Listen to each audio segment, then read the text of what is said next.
अस्सलाम वालेकुम, this is आगा इरफान। आज हमारा टॉपिक है रिसेसिव एपिस्टेसिस। एपिस्टेसिस एक टाइप ऑफ इनहेरिटेंस है जिसमें दो डिफरेंट जीन्स होते हैं। एक को हम बोलते हैं एपिस्टेटिक जीन और दूसरे को बोलते हैं हम हाइपोस्टेटिक जीन। एपिस्टेटिक जीन वो जीन होता है जो हाइपोस्टेटिक जीन्स के एक्सप्रेशन को मास्क या मॉडिफाई कराता है। यहाँ पे हमारे पास जो एग्जांपल दिया गया है वो है लेब्राडोर रिट्रीवर का।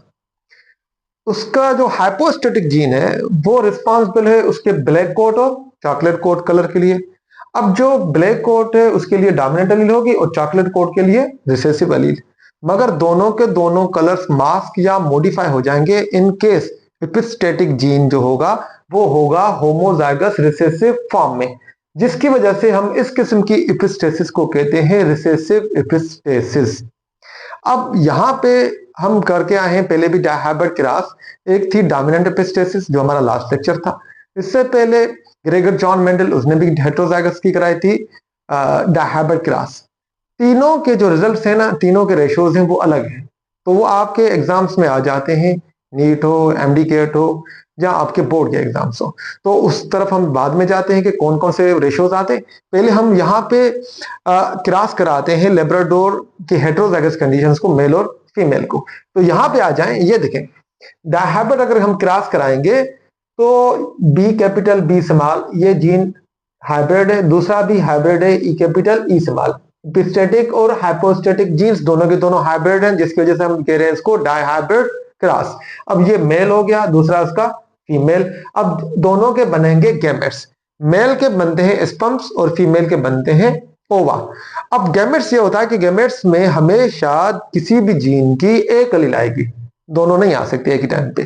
तो ये देखें यहाँ पे हो सकता है कि इस जीन से बी कैपिटल आई हो और यहाँ से ई कैपिटल, या हो सकता है कि बी स्मॉल ई कैपिटल। ऐसे करते करते ये टोटल 4 प्रोबेबिलिटीज बनती हैं स्पर्म्स की और 4 बनेंगी ओवा की।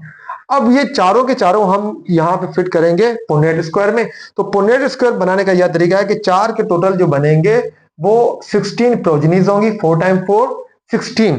और एक तरफ ऊपर से हम मेल या फीमेल गैमेट्स रखते हैं और साइड पे मेल या फीमेल गैमेट्स। तो यहाँ पे हमने ऊपर रखे हैं मेल के स्पर्म्स 4 प्रोबेबिलिटीज और यहाँ पे फीमेल के ओवा।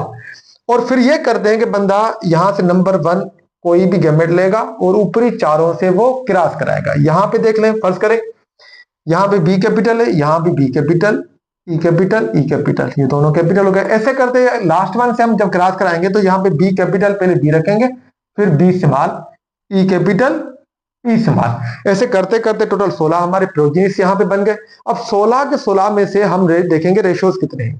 तो यहाँ पे रिसेसिव एपिस्टेसिस में उसके अंदर ये होता है कि हमने सबसे पहले देखना है एपिस्टेटिक जीन। अगर होमोजाइगस कंडीशन में एपिस्टेटिक जीन होगा तो जो हाइपोस्टेटिक जीन है उसके दोनों के दोनों कलर्स ब्लैक कोट और चॉकलेट कलर मास्क हो जाएंगे, वो हमने देखने नहीं है। तो यहाँ पे हमारे पास ये देखें डबल ई, यहाँ पे होमोजाइगस कंडीशन, ये भी होमोजाइगस होमोजाइगस होमोजाइगस।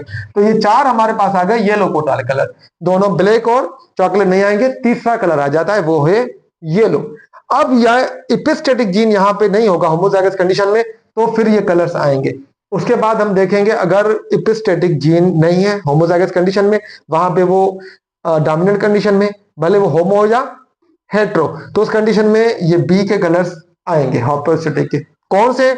अगर बी डोमिनेंट होगा तो ब्लैक कोट होगा, अगर रिसेसिव होगा तो चॉकलेट कोट। तो ऐसे हमने जब से कॉम्बिनेशन को बनाया तो टोटल हमारे रिसेसिव एपिस्टेसिस का जो रेशो आया है वो 9:3:4। 9 ब्लैक कोट, 3 चॉकलेट कोट और 4 येलो कोट। जबकि हम डोमिनेंट एपिस्टेसिस में देखते हैं, जो हमारा प्रीवियस लेक्चर था उसमें जो रेशो आया था वो आया था 12:3:1। और जो ग्रेगर जॉन मेंडल ने, जिसे हम कहते हैं फादर ऑफ जेनेटिक्स, उसने जब डायहाइब्रिड क्रॉस की थी हेटेरोजाइगस कंडीशंस के बीच में, तो वहां पे जो रेशो आया था वो रेशो था 9:3:3:1। तो आपने ये तीनों रेशोस भी नोट करने